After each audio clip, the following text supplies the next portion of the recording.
Hey, we mentioned before the commercial that we are going to play this clip of James O'Keefe, who's doing a little sting on a Google growth strategist that's right in Dr. Epstein's area of expertise. Let's have a look. Google was essentially promoting through its ads like rhetoric that was very like pro Kamala, and like it seemed to link out to like legitimate like news publication sites. So it like seemed like it was an ad from PBS, but it was really an ad for the Kamala campaign or whatever. Meet Dakota Lieser, growth strategist and ad salesman at Google. Dakota Lieser goes on to say they're, quote, reorienting the search engine to favor Kamala Harris. But it's like you go to Google, they're reorienting the search engine such that Kamala is more, favored. Facebook, I feel like, is promoting, content that is favorable towards her. A lot of the AI stuff that's sort of like proliferating right now is doing so in a way that's like generally favorable to her. Dakota Lieser, growth strategist at Google, reveals that, quote, Google is a very progressive company, unquote. He admits that, quote, Google will allow a belief that one side will allow them to make more money. I mean, Google's a very liberal, progressive company. If they have a belief that one side will allow them to make more money, I don't think it's like, at the very, very top, I don't think it's political. I think it's like economic. I think it's all about like the share or the stock price. The Google growth strategist suggests that political headlines help generate ad revenue for Google. These political headlines that are generating clicks, which generates ad revenue, it's all fueled out of hate.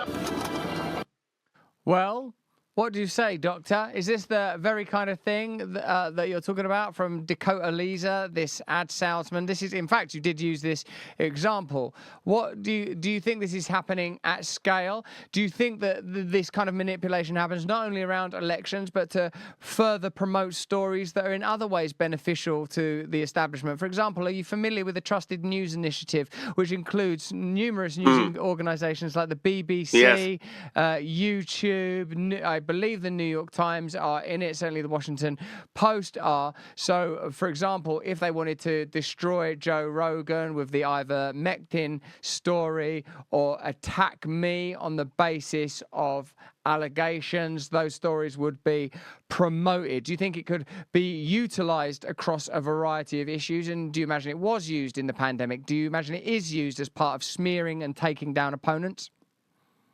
I have no doubt that they have been using these techniques for many years, but what I'm trying to tell you is we've performed a miracle because we have actually now built the world's first nationwide monitoring system. And what this David Lieser said in this clip, we have the proof. We have court admissible proof on a very large scale coming from all over the U.S. showing not only this the way they're using bias in their content to support Kamala Harris, but we actually can track what's happened over the past 6 months. We can go back in time now because the database is growing and growing, and we can see that 6 months ago they were not supporting her, and that they've gradually increased the support, and now the support is enormous. It's astronomical. It's enough to shift millions of votes in a national election. And how do we know it shifts votes? Because we've been doing research, controlled experiments since 2013, which we publish in peer-reviewed journals, which shows the power that bias and personalization has when they're presenting content that favors one candidate or another. That's how we can do the computations. So we have the evidence coming from the computers of more than 15,000 registered voters in all 50 U.S. states, politically balanced, and we have the scientific research that shows what the impact is of these manipulations. So yeah, what this man is saying is true, but what he's saying is probably not court admissible.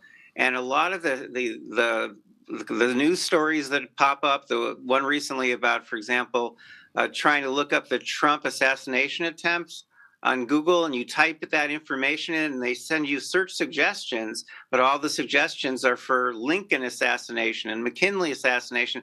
They don't send any suggestions related to Trump. But that's anecdotal. That's not admissible in court. And that's what people keep doing. They keep coming up with anecdotes. But we're collecting those search suggestions by the millions. We know what they're actually sending to a very, very large group of people across the US because we're looking over the shoulders of real people. We're seeing the real content that they're sending. And we know, by the way, when they're sending different content to conservatives and liberals. We can track it that way too. We can break it down by demographic. We know what's really happening now. Stop saying you're looking over their shoulders, Dr. Robert. It sounds with their unusual permission and eerie, like the peeking with, neck.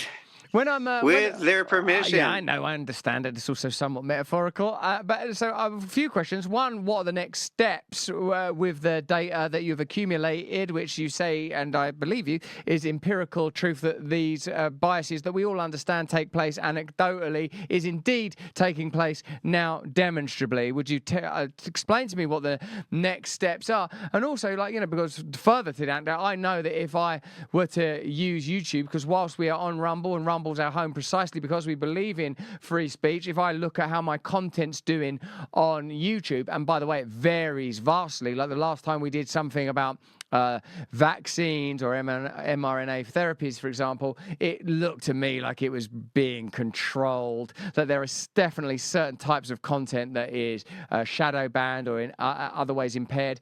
For the longest time, whenever I'd put my name in, because I don't use the metrics app to look at YouTube, I just check how our content is doing on there. I'm just trying to let you know that I do look at how my content does. Shoot me for caring about what we do. We can't continue to bring you this beautiful content without the support of our partners. These are actually snacks that are available from Rumble. Rumble make these snacks, you see. This is a brand called Positive. It's a pet food brand that Rumble have. But also they have a pet insurance that is an affiliate to it. You know, like dogs can go from very high energy to being sick in an instant. And you know, it's like if you have to call a vet, like when they're out of hours. It's a terrible way to manage your dog's health. Not to mention it can be very stressful for you. So there's this emergency pet kit that you can get from Positive Health, which contains critical medications and supplies that can keep you out of vets and maybe even save your dog's life. So if you want to use it, go to Positive, that's spelled like P-A-W, positive.com/brand. That's Positive, P-A-W-S, itive.com/brand, and get your pet emergency kit that's got critical meds in it like activated charcoal and styptic powder, and you can get 15% off using the code BRAND today. Go to positive.com/brand and use the code BRAND to get 15% off. I like these Rumble connected organizations because they've been so supportive. Good boy. So supportive to our channel. It's great to give a little bit back. There it is. Like that when I put Russell Brand into YouTube, it's always trying to get me to go to Russell Brand is a right bastard. Like it's YouTube.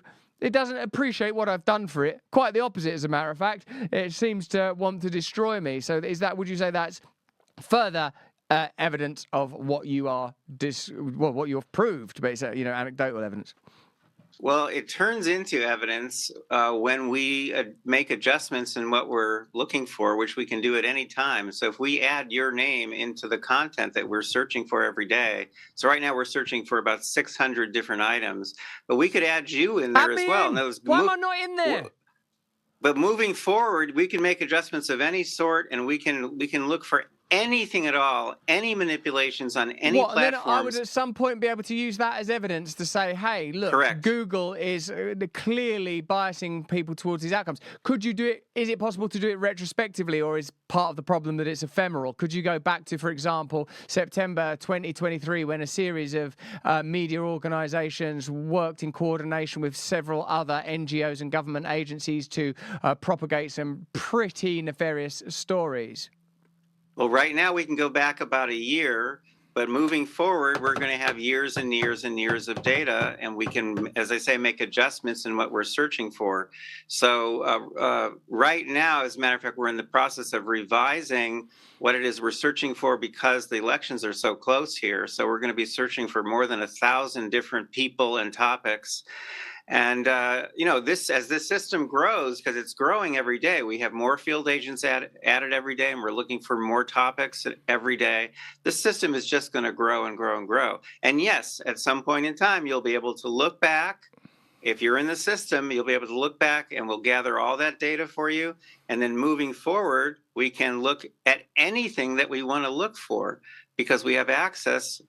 Thank goodness for these wonderful people who are allowing us to do this, because we have access to all of this data coming into the computers of real people. You have to, if you want to know what they're doing, by the way, you have to, I know you don't like this phrase, but with their permission, you have to look over the shoulders of real people, because that's where you see personalized content. And we do this without Google being able to detect what we're doing. So this is called passive monitoring. And we developed this technology from scratch starting in 2016. And now it's very sophisticated. What I told you we were going to do, which was about a year ago, okay, I never imagined we would have gotten this far. And we are going to cross over that 100 million mark probably within hours or days. I think and that's amazing. I think it's brilliant, Robert. I don't know why you keep having such a tough time on other people's podcasts, because I think actually you're doing fantastic and important work. And I can see how personally I'd be able to use that data. But I do recognize at the moment there's an election coming up and you have other priorities. But if you get time to add me to the 601, it's not such a round number. Are you writing it down? Good. Yes. Thank you, Robert. Pop it in. Pop it into get it, peep over their shoulders at that one is what I would say. So we've talked about how it will impact, vote registrations, for example. You've told me that it could affect between 6 and 25 million votes in the forthcoming presidential election. Another person that has made claims of this nature, and in fact, I think might have a court case, is the significant voice when it comes to the condemnation of the pharmaceutical industry and their insidious tactics, Bobby Kennedy, who is his joining, in fact, of the Trump campaign and MAGA movement. That gives me some encouragement that there might be the ability to disrupt this tendency towards technological omniscience and governmental omnipotence that appears to be the current intention. Where is Bobby Kennedy a particularly interesting case? Is he someone that you have any examples around? Yes, we do. We've just generated an RFK Jr. report. I have not seen it yet myself, but apparently the report was finished yesterday. I can't wait to see what's on it. But now to go back to the big question you asked a couple of minutes ago, we have scheduled a meeting with RFK Jr.'s staff for next week. And basically, we are working now with AGs around the country, attorneys general. We're working with members of Congress. We're working with public advocacy groups, parenting groups, election integrity groups. So you're saying, what are we going to do with all this data? Well, this data is going to be used in lawsuits, and it's going to be used in public pressure campaigns, and it's going to be used to shame these companies, and it's going to be used to push them away from our elections and away from our kids. Oh my God, that's amazing. And the fact that you've done this in 1 year, when we spoke a year ago, you were just a giddy young doctor with a dream. Now you're a fantastic scientist with an incredible project out there breaking hearts and baffling some of the finest podcasters in the space. Dr. Robert Epstein, thank you so much for coming on the show. Thank you for the incredible work that you are doing in exposing a power so all-consuming and ubiquitous that we almost don't notice it's there and wouldn't be able to prove that it was had it not been for your fantastic endeavor. Thank you for your work, and thank you for joining me today. Absolutely. And please go to americasdigitalshield.com if you want to see what we're doing. Americas with an S, digitalshield.com. Thank you, Russell. It's a pleasure. Chat. Thank you, Doctor. Post those things in the chat. Post them in the chat right now.